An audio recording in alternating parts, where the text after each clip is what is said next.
Indiana Podcast Network. This is the Lifestyle Live Podcast. Faces you know and a team you can trust. Stories that form your heart. Lifestyle Live. Lifestyle Live.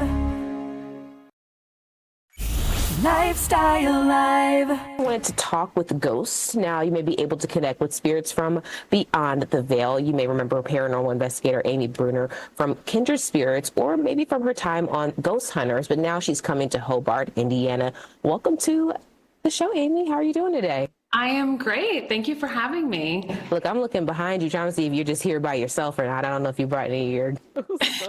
I do live in a 300-year-old house, so you never know what's going to happen. Amy, you have years, decades, 20 years of investigating these types of paranormal activity kind of things. How do you get into this? Because if someone says, what do you do for work? And you tell them this, how does that even get started?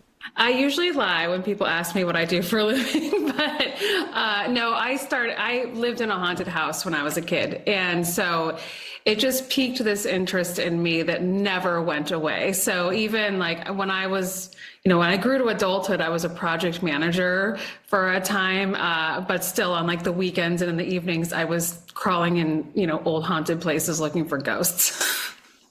Speaking of, you have gone to some of our country's most haunted locations, places people wouldn't even consider driving down the street, let alone actually going inside. How do you find these places, and like what draws you to them? Do you hear them calling your name, or they're like, Amy, Amy? Honestly, kind of. So I'll hear about these locations and I just want to go see I want to go see for myself. If it's a place that I can enter publicly. Obviously, I'm not going to trespass or anything. Not to say I did not do a little bit of that in high school, but I do seek them out. But honestly, most of these locations come to me. They ask me to come investigate, try to find answers for them, try to find solutions not just for the living, but for the dead as well. And I love it. It's been a very interesting ride. Okay, so we want to make this clear.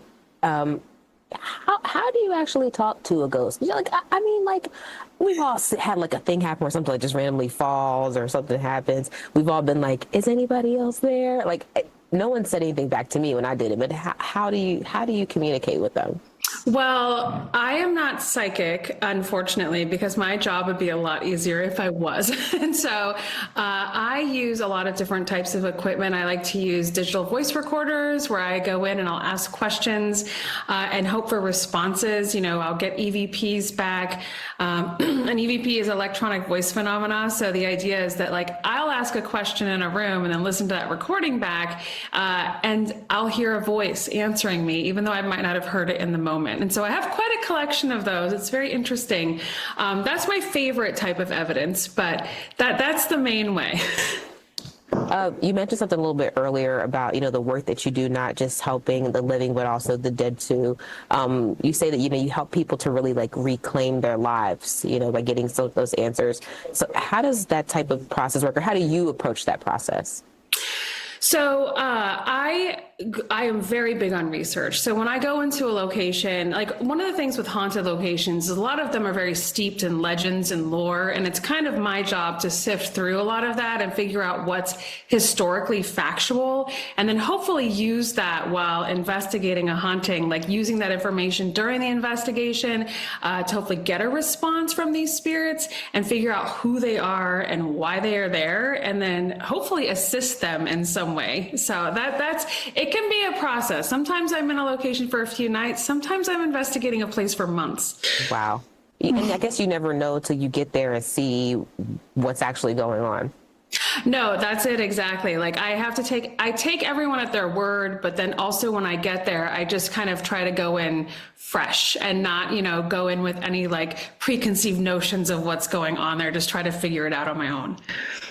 So I know you said you're not psychic, but I mean, maybe you have some type of sixth sense though. Do you kind of get a vibe and you walk in and go, this goes here maybe wants a little vengeance. That sounds like retaliation to me, do you hear kind of this, because again, you have so many years of experience, you hear kind of some of the same themes when you're investigating?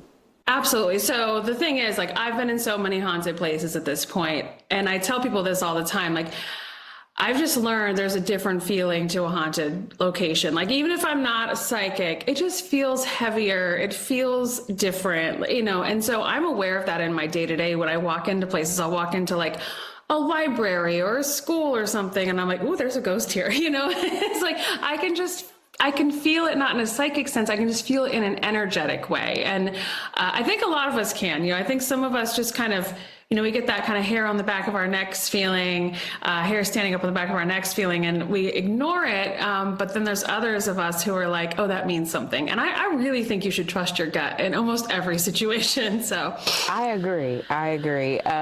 So let's talk about the event. What can people expect to see at Walking with Ghosts?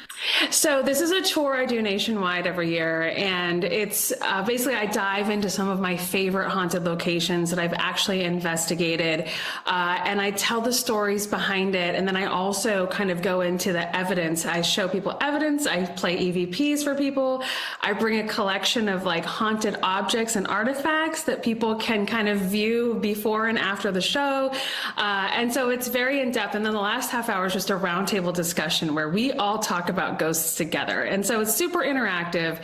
It's the perfect time of year for it. Everybody wants to talk to me in October. So come out and see me. And then November, you all can forget about me again. I was thinking that Tulsa, she's probably really popular right now. This is my time. This is my Christmas. But, what you said, like everyone coming together. So, going on this walk, you can find community, because imagine just like being around, I'm at work right now and I say, hey guys, I believe in ghosts. There's like 3 people going to look at me like, but that's your vibe. And so that's your tribe. If you come out to the event, the Walking Ghost. That's exactly it. It's one of those things where I bring that up a lot, where I'm like, you guys are all like-minded. We all believe in ghosts together. This is the time of year we can all come together and like raise that energy and look at some spooky objects and some fun, evidence, and not feel super weird about it. Although I do this every day, so never ends for me. Well, we're excited for it, Amy. Listen, the event Walking with Ghosts is happening Wednesday, October 16th at the Art Center in Hobart. The show starts at 7. Tickets start at $35. And is there a dress code, Amy? What do people wear to investigate ghosts? There is this thing where everybody's always wearing all black to these things, but like I like to change it up. I'm probably the most cheerful, preppy ghost hunter you'll ever meet. So you never know. I could be wearing like a nautical boat dress. Who knows what will happen. Sounds like a great time to me. Thank you so much, Amy. All the information is going to be on allindiana.tv. Lifestyle Live. Lifestyle Live. From the All Indiana Podcast Network, this is the Lifestyle Live Podcast. Thank you for listening. Be sure to like, follow, and subscribe to this podcast wherever you get your podcasts. And connect for even more on Facebook and at lifestylelive.tv. Faces you know and a team you can trust. Stories that form